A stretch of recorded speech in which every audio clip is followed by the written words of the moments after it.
Sepak bola Indonesia melesat, Malaysia dilanda kepanikan hingga terancam sanksi FIFA karena lakukan hal ini. Negeri jiran tersebut berpotensi kehancuran yang sangat luar biasa karena banyak pemain Malaysia yang tidak digaji. Di sisi lain, ketika Indonesia bersiap menghadapi Cina dalam laga penting kualifikasi Piala Dunia 2026 dengan stadion penuh dan dukungan supporter luar biasa, negeri jiran Malaysia justru sedang berada di tengah krisis besar sepak bola nasional. Bukan hanya soal performa di lapangan, tetapi juga kekacauan struktural yang memunculkan kekhawatiran di level tertinggi sepak bola dunia. Federasi Sepak Bola Dunia, FIFA, dikabarkan tengah menyoroti serius situasi di Malaysia setelah menerima laporan penunggakan gaji pemain, manipulasi dana klub, dan intervensi politik yang berulang dalam urusan federasi. Menurut informasi yang beredar di media olahraga Asia, FIFA bahkan mempertimbangkan sanksi berat termasuk kemungkinan pembekuan keanggotaan Malaysia dari AFC, Konfederasi Sepak Bola Asia, sebuah langkah yang sangat jarang terjadi dan bisa berdampak fatal bagi sepak bola nasional Malaysia. Sumber internal AFC yang dikutip media Gol Asia menyebutkan bahwa Malaysia saat ini berada dalam kategori negara bermasalah tinggi, bersama beberapa federasi sepak bola kecil di Afrika dan Timur Tengah. Jika tidak ada reformasi nyata dalam waktu dekat, FIFA bisa mengambil tindakan ekstrim. Malaysia berisiko tidak bisa ikut serta dalam turnamen resmi internasional, termasuk kualifikasi Piala Asia dan Piala Dunia, tulis laporan tersebut. Sementara itu, di Indonesia, atmosfer sepak bola mengalami lonjakan luar biasa.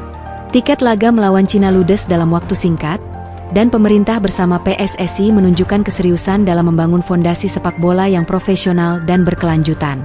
Kemajuan ini tidak hanya mencuri perhatian publik regional, tetapi juga menimbulkan kepanikan tersendiri di Malaysia. Federasi Sepak Bola Malaysia, FAM, mendapat tekanan luar biasa dari publik.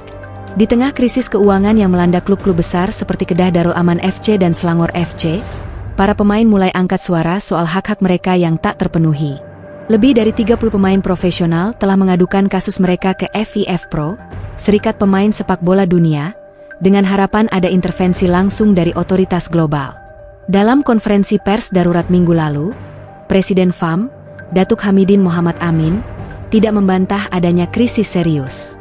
Kami akui sepak bola Malaysia sedang berada di titik nadir. Kami melihat kemajuan Indonesia dan merasa tertinggal jauh. Tapi kami tidak akan menyerah, ujarnya dengan nada gamang. Sayangnya, pernyataan itu tidak cukup menenangkan publik. Netizen Malaysia membanjiri media sosial dengan tagar FAM Out dan Save Malaysian Football, menuntut reformasi menyeluruh dari hulu ke hilir. Sebagian bahkan menyebut Indonesia sebagai contoh nyata transformasi sepak bola yang bisa ditiru. Pengamat sepak bola Asia Tenggara, Rizky Pratama, menilai ini sebagai momen bersejarah.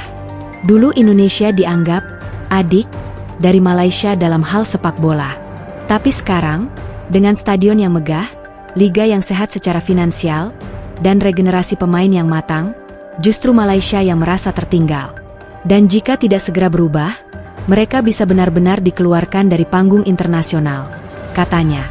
Pertandingan Indonesia versus Cina pun bukan hanya soal 3 poin, tetapi simbol kebangkitan satu negara, di saat negara tetangga tengah kehilangan arah.